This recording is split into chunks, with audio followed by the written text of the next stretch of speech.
Right, so we have some things going on again.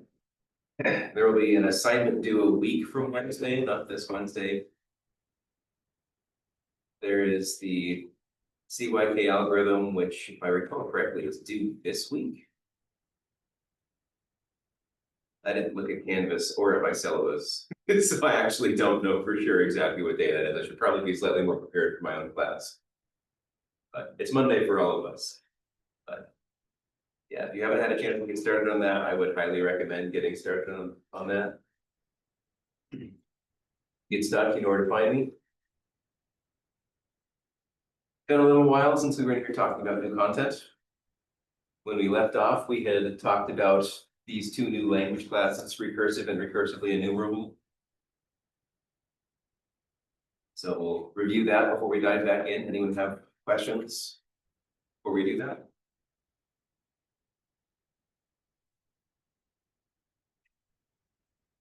Okay, to recap, recursively enumerable languages can be skipped, apparently. They can say yes or no, but not both. So one may go into an infinite loop. And so for that reason, they're reasonably interesting. So we'll talk about enumerating these languages because we've kind of already talked about how we can enumerate similar styles of languages. But that means that there is a procedure for if we can say yes but not no, finding all such strings for which we can say yes. Then recursive languages were those that we could say yes and no to, but there was no restriction on the class. So no underlying restriction on the data structure that we were using. Before, we were using a stack in NPDAs, and Turing machines didn't really have that. So this maps to Turing machine languages, anything that a Turing machine can accept or reject in a finite amount of time. Then we asked, are recursively enumerable languages recursive? And the answer was no. And recursive languages, are those all recursively enumerable? And that answer was yes. So we had a result that recursive languages were a subset of recursively enumerable languages, which makes sense because we're working mostly in a hierarchy this quarter, where every time we zoom out a little bit, we see the next larger class of languages, next larger class of languages, etc. So where we want to go from here is we want to figure out how to enumerate these languages and determine have a procedure for continuing to produce new strings that are in the language. Questions on definitions of recursive or recursively enumerable before we dive into that? Or is that reasonably clear at this point? Sorry, could you repeat? If recursive and recursively enumerable languages are clear at this point and we're ready to move on to enumerating them, or if there's any questions or confusions about recursive or recursively enumerable languages.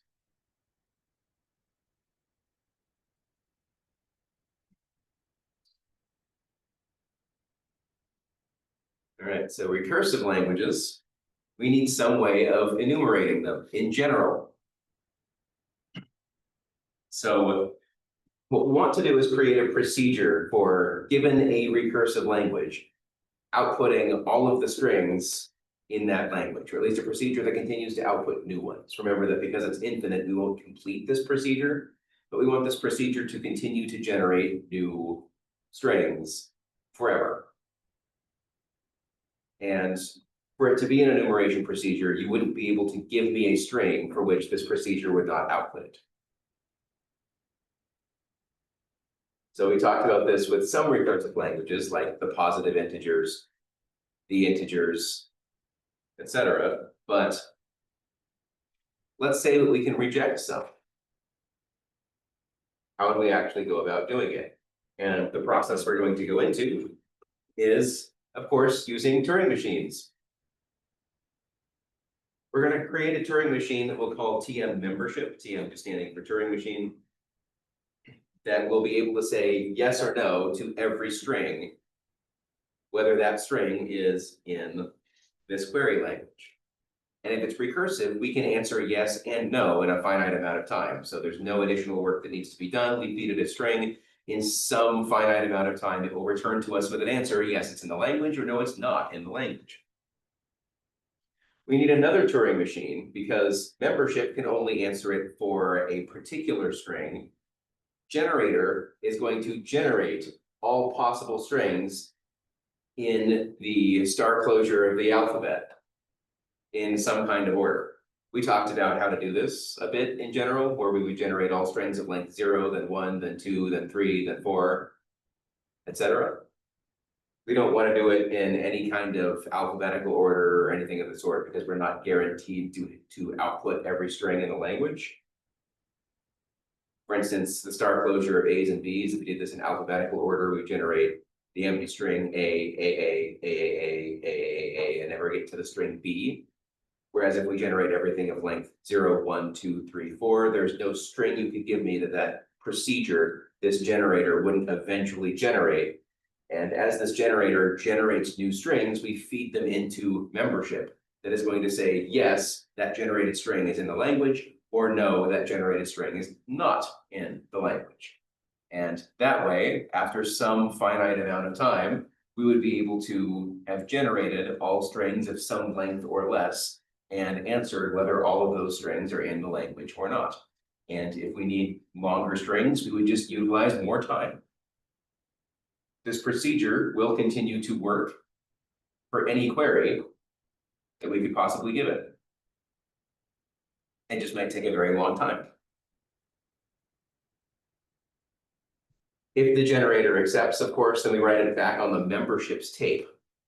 And that way we have a way of seeing the output. We know for sure. And that way we can just continue to utilize the next blank portion of the tape, the next blank portion of the tape, and we fill up the tape with the answers of the strings that are in the language.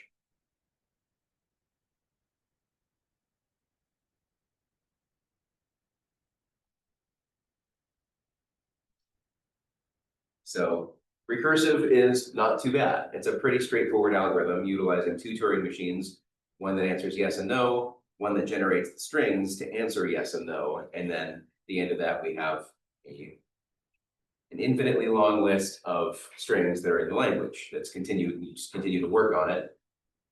But again, there's no example that you could give me of a string that wouldn't eventually be written onto the generator's tape in some amount of time. Any questions on that process or why that works?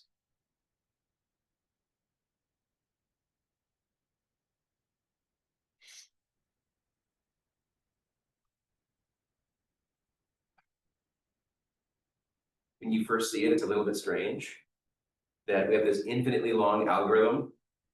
It won't ever finish. But if you give it a query, that query will be answered in a finite amount of time. Are there any questions on that idea? Because I think that's the hardest thing to wrap your mind around. Yeah. Intuitively, this seems kind of not very optimized. Oh yeah, no. That it's basically just throwing stuff at the wall.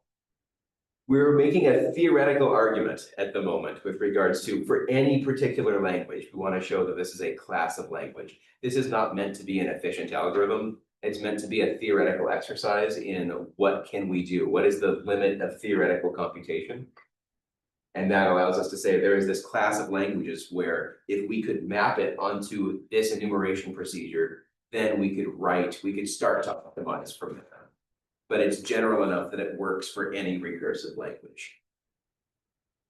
Yeah, it is not optimized. That is a great point and good thing to identify, that it's meant to be as general as possible. Not efficient.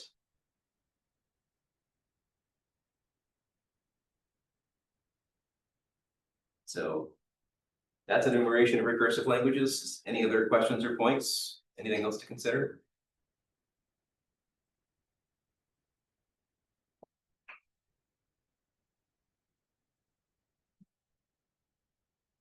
All right, this will be a little bit more challenging then. So hold on to this idea because it will be needed and useful as we start to iterate over recursively enumerable languages.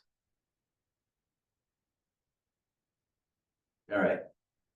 So for recursively enumerable languages, we know we can answer yes if the string is in the language, but we don't know what happens if the answer is no. If the answer is no, the Turing machine may go into an infinite loop. And if the goal is to have an enumeration procedure for this, we can't actually allow that to happen. Or at least we can't allow that to happen without there being some control over that infinite loop. So we need to accept every string in the language. And we can't let something that's not in the language cause it to spin forever. Is there some way to do this? Does anyone have any idea for how to enumerate a recursively enumerable language? To eventually be able to, if there's a particular string in this language that is accepted, to be able to have that answer of yes. And not get stuck on the nose. It ties to an idea that we have seen in this class.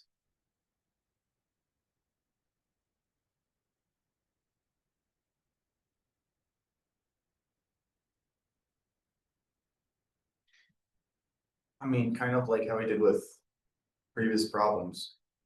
If you're trying to accept every single string that's can be recursively made, why don't you start with the smallest one and then eventually you'll get to the one you're looking for. The issue with that is that let's say that there is with recursively enumerable, there is some string of, let's say there's even a string of like 3 that causes this to go into an infinite loop because it's not in the language. How do we avoid getting stuck on that infinite loop so we can answer yes to a string of like 4? Using non-determinism.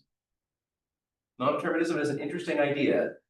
The issue with an enumeration procedure is it has to be deterministic because of the structure of, we want this to be something that we can actually do versus something that is a theoretical argument. That is a great idea. Non-determinism would certainly help there. And if something goes into an infinite loop, we just let one thread just continue to go into an infinite loop and we would make more and more threads as we needed to. That would work.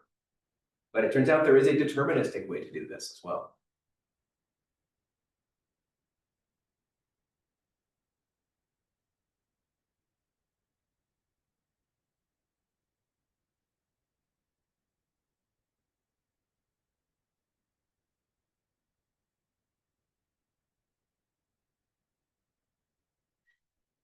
It turns out it was one of the asides that we talked about, I think, last week. It was all in preparation for this idea.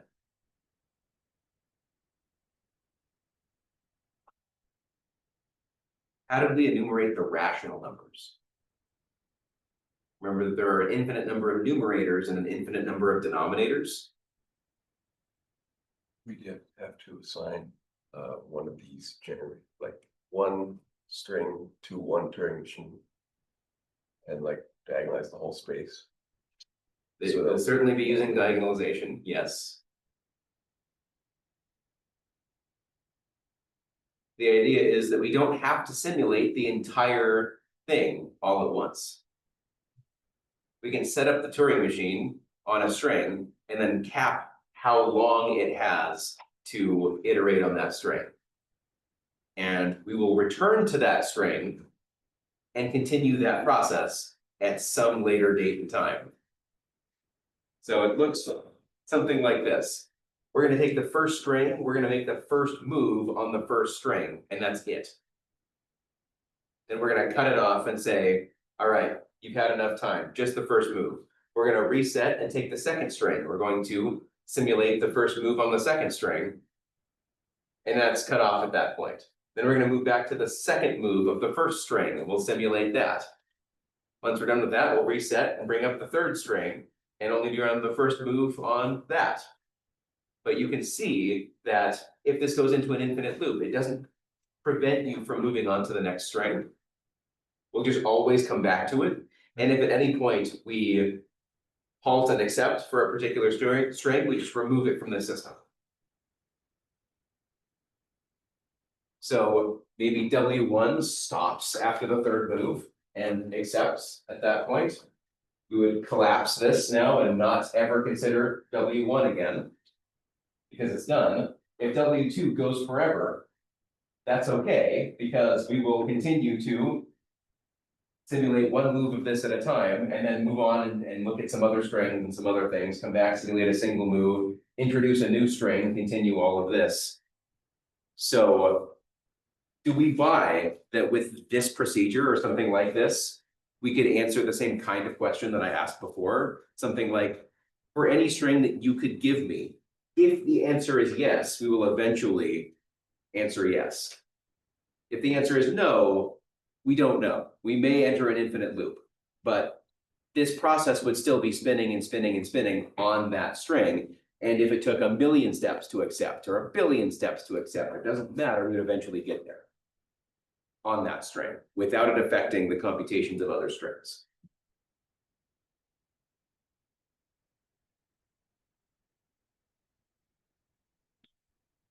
This is one of the harder concepts, I think, to wrap your mind around in a class. But once it clicks, it's kind of cool. From just what's here, how do we feel? Do we feel like we get the idea, need some more explanation? Use a little bit more explanation, looks like. All right, so let's instantiate this and give you some kind of recursively enumerable idea. Anyone have something off the top of their head, something that you could answer yes to, but answering no might take forever?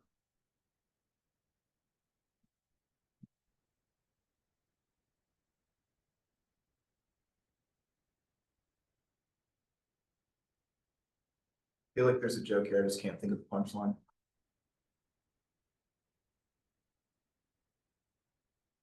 Well, it's exactly like determining whether pi is a real number or not. If it is real, so listing the reals is something that we can do.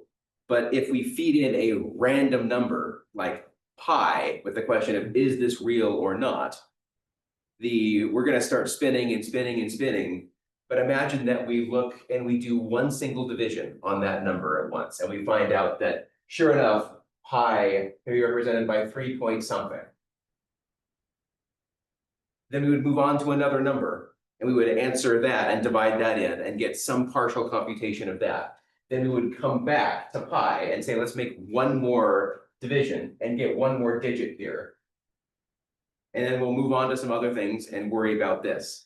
But note that when we come back here and we do a single number and we continue this computation, we're not preventing us from going and answering yes to those future numbers. Because if pi goes on forever, then we have some way of eventually, we'll come back to it an infinite number of times. It won't keep us from that. If it does eventually terminate and it is real, like imagine that pi is exactly 3. I'll take a joke from The Simpsons. If anyone hasn't seen that episode, it's hilarious. But there are a bunch of bickering academics. And Frank has no way of getting their attention whatsoever. He can't speak loud enough to get their attention. So he just yells at the top of his voice, pi is exactly 3. And the entire audience just gasps. And then suddenly he has all of their attention. You just have to say something that is so ridiculous that academics are like, what is this blasphemy? And it shuts them all up instantly.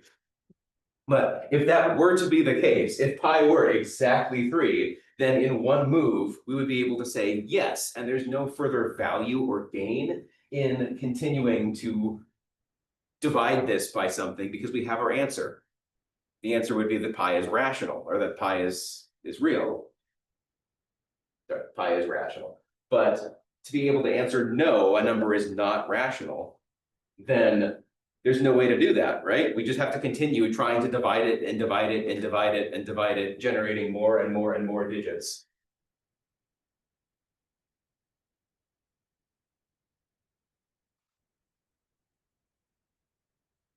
You're showing up. I mean, how many of us know that many digits of pi? You could just. Exactly, yeah, he could be right now, the best one. Someone look it up. I'm right. My geometry teacher in middle school would have us competitions on who could recite the most numbers. Yeah, I dedicated about 10 minutes of my life once to this, and that's what I remember from it. Wild for 10 minutes worth of work. Maybe there was like a cool song. Nope. But it's I just generated it, trying to, how can pairs of numbers work really well for me for some reason. I actually used to know more. It's very sad, but anyway, this does continue. We have a process running that is trillions of digits into this and hasn't determined it. Does that mean that it's not rational? No, it just means that if it repeats, the repeating section of it is longer than a trillion digits.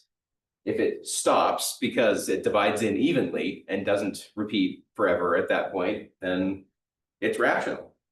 But yeah, the rational numbers are an example of a recursively enumerable language. If something is rational, we will eventually, via some way, via this system, we could determine, I give you a number. In fact, I give you a set of numbers. And can you tell me which of those set of numbers is rational? You would have to go through this process, because if I gave you a number that wasn't rational, you would never be able to stop parsing it and move on to the next one. So we have to do this piece at a time, where we look at each digit, look at the next digit, look at the next digit. But as we do that, we then go back diagonally across everything else that we've tried so far and try the next move on all of the previous strings that we've looked at.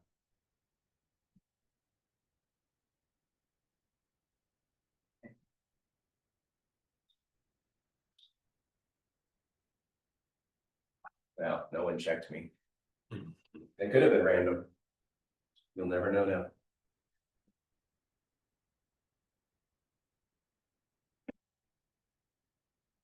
Okay, so how do we feel about enumeration of recursively enumerable languages? Does it make a little bit more sense now why you have to do that?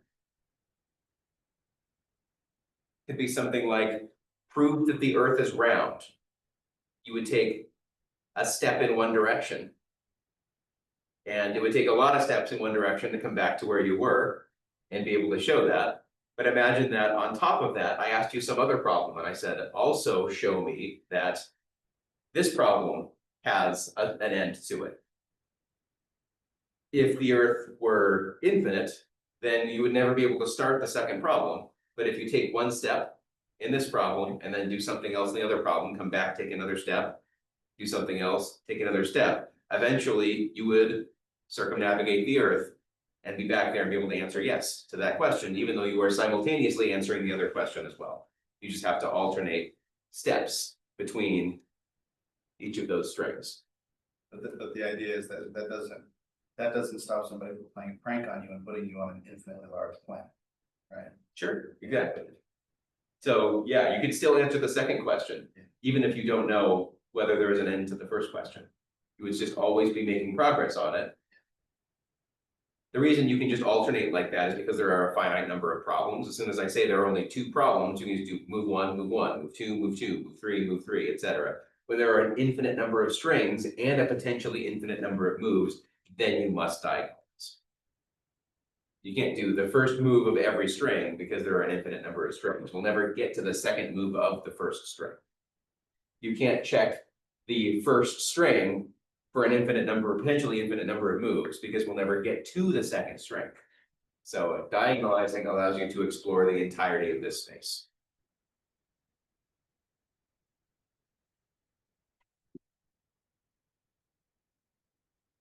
The next thing we might care to do is look at languages that are not recursively enumerable. So are there languages out there where we can't answer yes or no in a finite amount of time?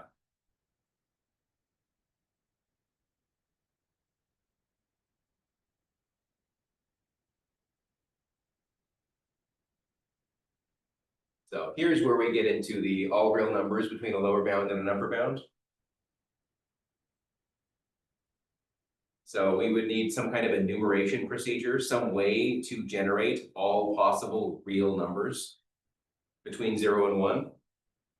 Think about for a second why that would be a challenge. I kind of already queried this in this class, but think about it again. Now that we've talked about things in a little bit more detail, why wouldn't it make sense to be able to do that? Would something like diagonalization work? No. No. Would it not work because every single time you took a step If we're going back to the planet thing, right? Yeah, Every single time you take a step on the planet, all of a sudden you get an infinite amount more of those, of the questions to have to answer, yeah, right? Yeah, so that would work, case. The question. yeah. If the answer is rational, the process terminates and we have a way of recognizing a rational number. How do we recognize a real number? Or a number that is not rational? A real number that is not rational. The reals include the rationals. So we could enumerate the rationals. But there's no way really to terminate and understand what a real is, because some of those will go on forever, not repeat, and there are an infinite number of those between any bound, not just 0 and 1, but between 0 and 0.1, an infinite number, 0 and 0.01, an infinite number. There's no place to start, and there's no place to recognize how to output one of these. So we can actually go into Cantor's diagonalization to be able to show and mathematically prove that this is impossible. And it turns out to be yet another proof by contradiction, because we love those in here. Oh, this is another example, but I'll get to that after we talk about Cantor's diagonalization for a second. But the idea of Cantor's diagonalization is that suppose that the reals are countable. That means that we have some list or some way of here is the first, the second, the third, the fourth, the fifth, etc. forever. And it doesn't matter how we get at this number. We know it's going to be between 0 and 1. So 0 point, and this is just going to go on forever. And 2 is going to go on forever. 0 point, let's actually give these some values. I don't know. Someone start shouting random numbers. 6, 9, 7, 1. Good enough. This will continue forever. Someone give me another 4 or so. 7, 7, 9, 7. Perfect. Someone else give me another 4. 5, 3, 6, 4. All right, one more. 1, 5, 8, 8. Great, we have a few repeating digits in here. Usually when this happens, people don't repeat digits, which means they're not particularly random, but this is fair. We don't have any 2s, but maybe that's okay. We have an overrepresentation of 7s. That's also pretty generally how humans think. But beside the psychology of it all, the idea is that we have an infinite list of infinite numbers, infinitely long numbers. So we know that they're an infinite number because there are an infinite number of reals between 0 and 1. But assuming we had this procedure, we would be able to say, do we agree that in this list, every number is there? Assuming that we have this procedure. How could we generate a new number that is not in this list? We take the first number at the first digit and we add 1 to it. We take the second digit in the second number and we add 1 to it. We take the third digit in the third number and we add 1 to it. We take the fourth digit in the fourth number and we add 1 to it.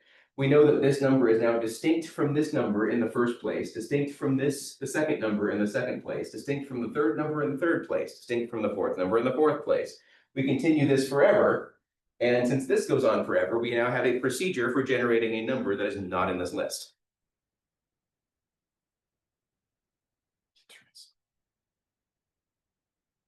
So that by itself shows us that this list can't have been complete in the first place. Even though it is infinite in size, we now have a procedure of a way of generating a number that wasn't in this list. Therefore, this list can't be bounded and also can't be complete. Never will we have an infinite list, even with some procedure or another, some way of generating these strings. If there was some order to this that wasn't completely random, if there was some order to that, this procedure would still work to generate a number that wasn't in this list. Interesting.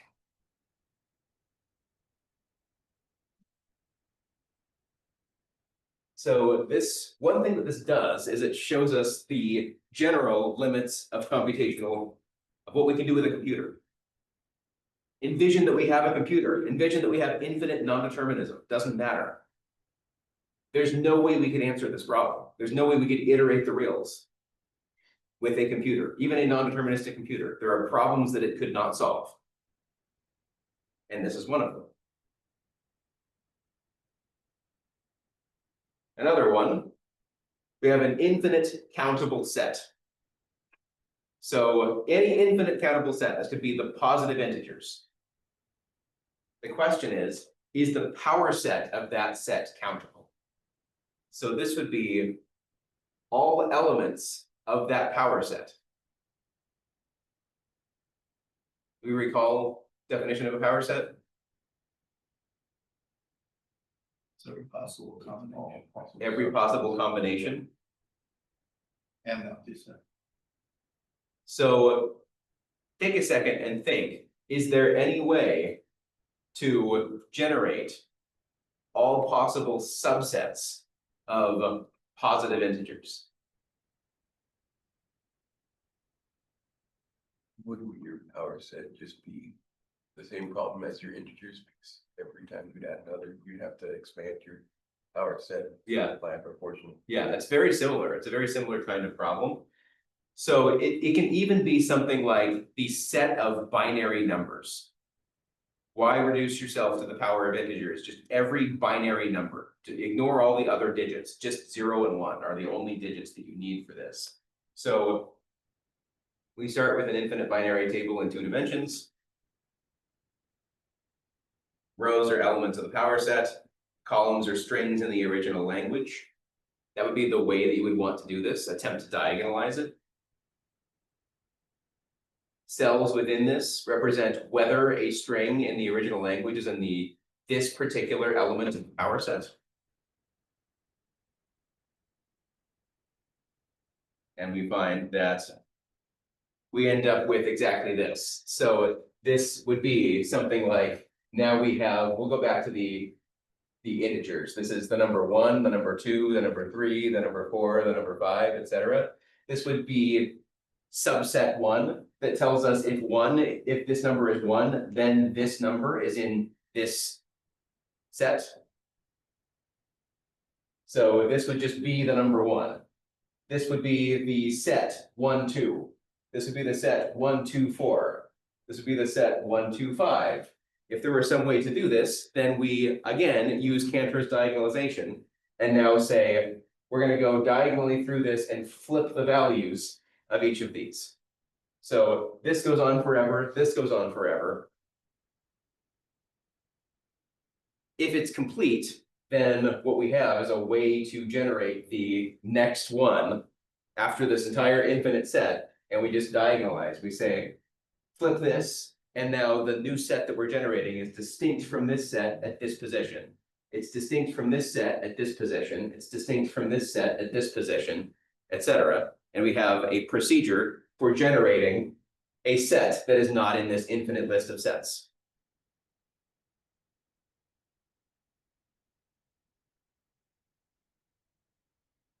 How are we doing? Does that make sense?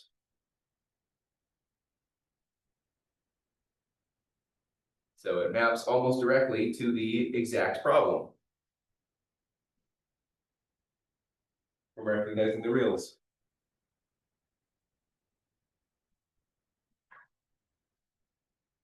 So this maps also onto Cantor's diagonalization.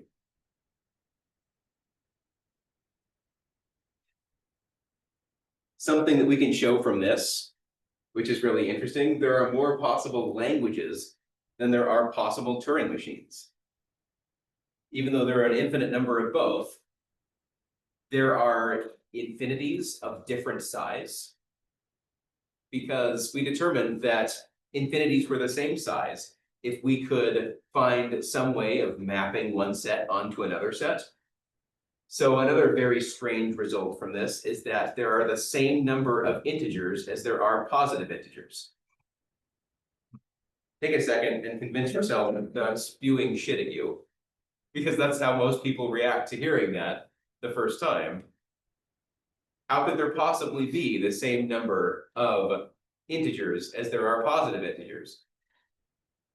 The integers just have the positive integers and then some more integers on top of it. How could they be infinities of the same size? But the answer is that we have a function that maps one directly onto the other. So if we can enumerate one, we can use that set to enumerate the other. And there is no possible value of one set that doesn't map onto a value of the other set.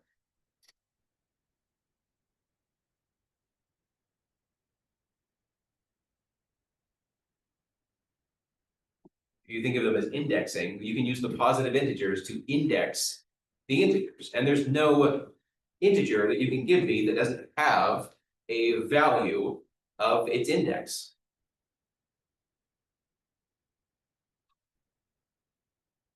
So just like before, when we said the integers 1, 2, 3, 4, 5, 6, we set this map to 0, 1, -1, 2, -2, 3, etc. And we came up with the function that represented that transform.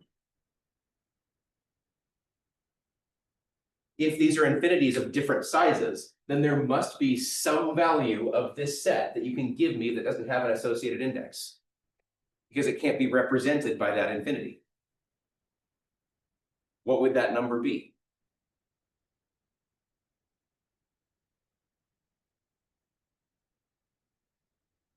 It can't happen. There is no such value, which means that they are infinities of the same size. This mistake happens frequently, I think, when people try to place a bound on infinity, like it ends somewhere, it's just really, really far up the number line, but it doesn't. It goes on forever. Both of these go on forever, and making use of that idea allows us to make a mapping from one to the other in ways that show that they are in fact the same size.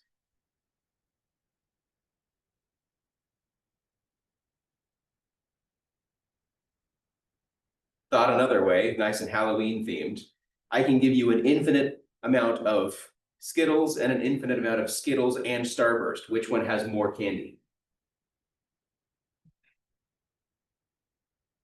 Is it unfair if I give one person an infinite amount of Skittles and one person an infinite amount of Skittles and Starburst? In order to show that they're different, you would have to give me a size, a space that says this person has more candy than this person.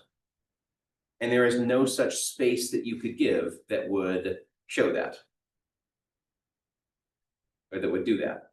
Because you can just fill up the remaining space with more Skittles, and it is still identical. There is no finite amount of space to be able to prove that I have been unfair to my two children.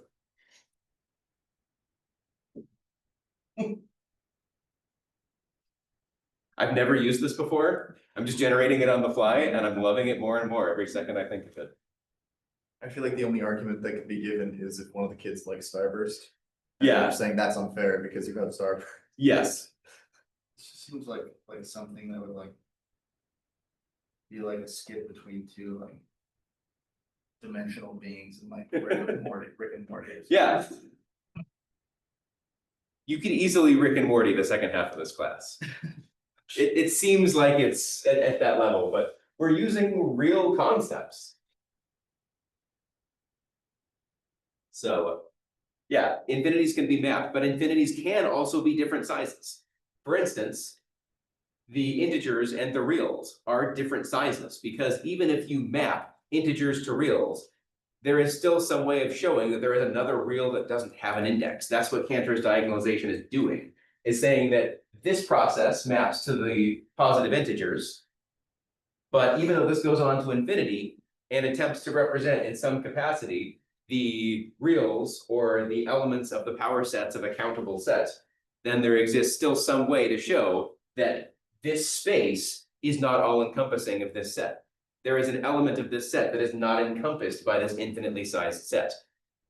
So infinities can be of different sizes. They just have to be in different language classes, recursive versus recursively enumerable, versus not recursively enumerable. Sorry, recursively enumerable is still that same size, but not recursively enumerable is a separate size. There's There are more elements of a non-recursively enumerable set than there are of a recursive or recursively enumerable set. So there are some languages that are not recursively enumerable. And it turns out that this language class, while fascinating to talk about, is really hard to talk about because there's not much we can do with it. With the best modern tools that we have for computation and calculation, there's nothing really that we can say about languages that are not recursively enumerable because we can't even say anything basic about them, like enumerating them. That's a really simple process, but we can't enumerate non-recursively enumerable languages. So how do we start having an intelligent conversation about those sets if we can't do the basics? It's like trying to have an intelligent conversation with a baby. They can't do the basics. It's really hard to engage with them. So outside of this, like we would like E and pi, and Yes, like all that. anything that goes on forever, a real number that goes on forever, doesn't repeat, doesn't terminate. We can't produce all such numbers that do that, so how can we talk about that class of languages with any level of intelligence? We can't even do the basics. We are the babies.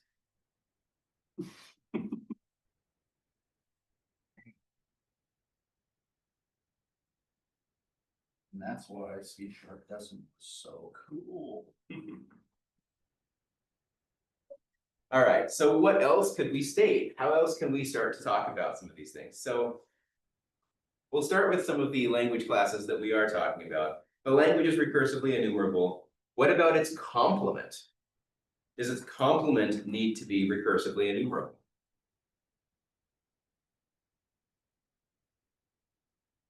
Any thoughts on this or guesses? There's no right or wrong answer at the moment.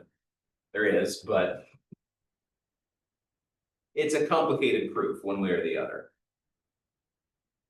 But we do have an answer to this. So something like the rationals, where we can answer yes, a number is rational, but no, we can't really answer if a number is not rational. What about the complement of that? Must that be recursively enumerable?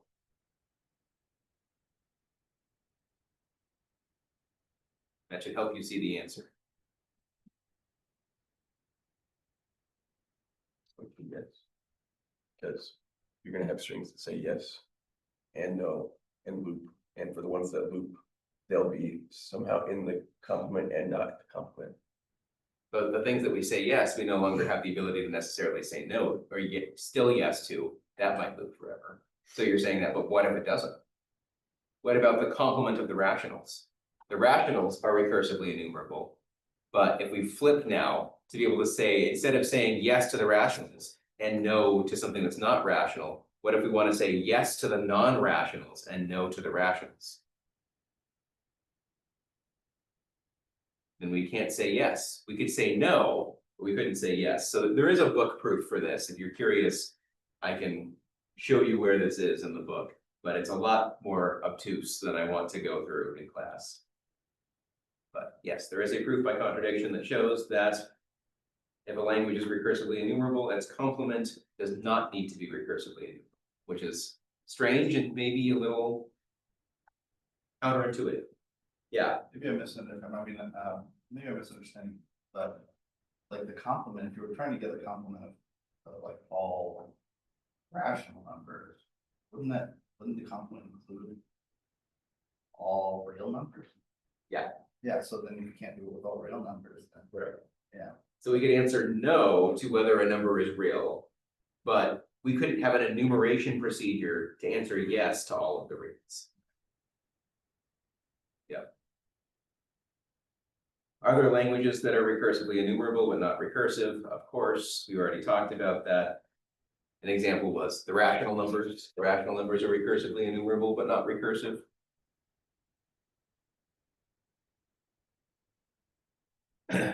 We probably don't have a ton of time to get into this. This is another fairly complicated concept, but I will do my best in the limited amount of time that we have left. So we'll start with the universal language. We talked about the universal Turing machine, but the universal language is something that's a little bit different from that.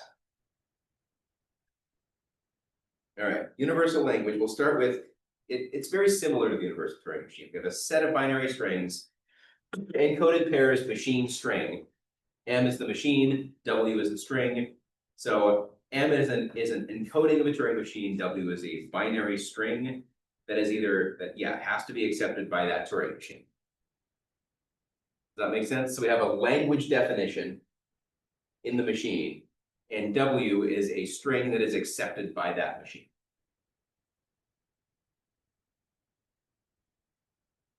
The next thing we want to do is try to find, is there what class of language does this map to? This is a language, right? It's all such machine string pairs such that that string is accepted by that machine. What language class is this in? Is it recursive, recursively enumerable, or not recursively enumerable?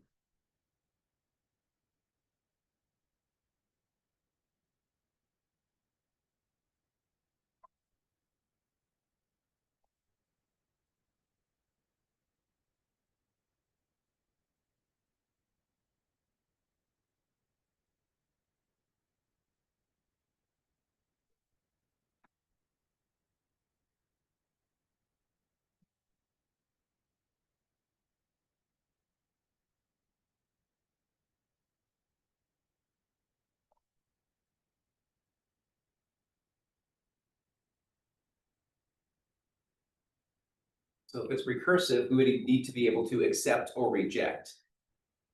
So there would need to be some string that we could say no to, or every string would have to be said no to in a finite amount of time.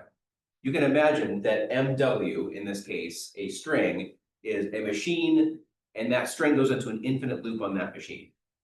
That's not in this language, but in order to be able to say something about this, we would need to be able to answer yes or no in a finite amount of time. Is that possible if W goes into an infinite, if M goes into an infinite loop on W?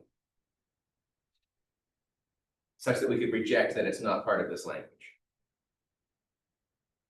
We do the same like first move, second move on this as well. You could, but then would we be getting to every MW?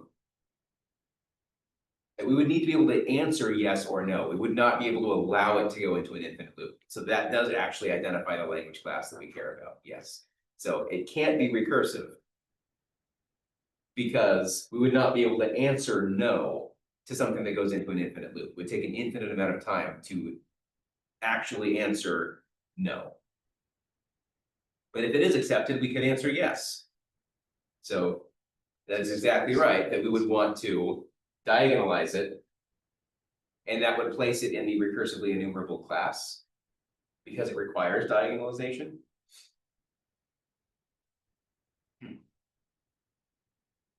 Let's go through that proof in a little bit more detail. I won't have time to finish this off, but we can at least get started. So the way we would go do it, we're going to construct a Turing machine that we're going to call the universal Turing machine. That's going to recognize the universal language. Think of this as a multi-tape Turing machine where the first tape holds all of the input with encodings of M and W, goes on forever. But this is all just binary. The machine is a binary representation of its internal states and transitions, and W is a representation of that string. And we know that all strings are finite in length, even though there are an infinite number of them. So that means that the string MW pair, that tuple, is finite length. The second tape simulates M's input tape. So initialize the second tape as W, then move the head on the second tape to simulate that. Third tape keeps track of M's state, so we have the input on the second tape that is able to move back and forth. It's the read-write head of M, that simulation. And then the third tape tells us which state M is in as it's doing that. So initialize that tape with the start state of M, and fourth tape is used for scratch to be able to determine any work that needs to be done for efficiency. So in order to do this, we simulate the move of M. Our universal Turing machine U searches that first tape for a transition on the current state and the current tape symbol. U changes the contents of tape 3 to record the new state. Changes the tape symbol on tape 2 so that we know which new symbol we are on from that transition. And then moves M's tape head left or right on tape 2 specified by the transition. It'll stay left or right, or possibly stay, since that's equivalent as well. And we have a simulator. We basically have made an emulator for emulating M's computation on W, but from a universal Turing machine style. So now this will work for any MW pair. Therefore, we actually have a universal language that we can utilize a recursively enumerable procedure for, which is really cool. And we will come back to this tomorrow.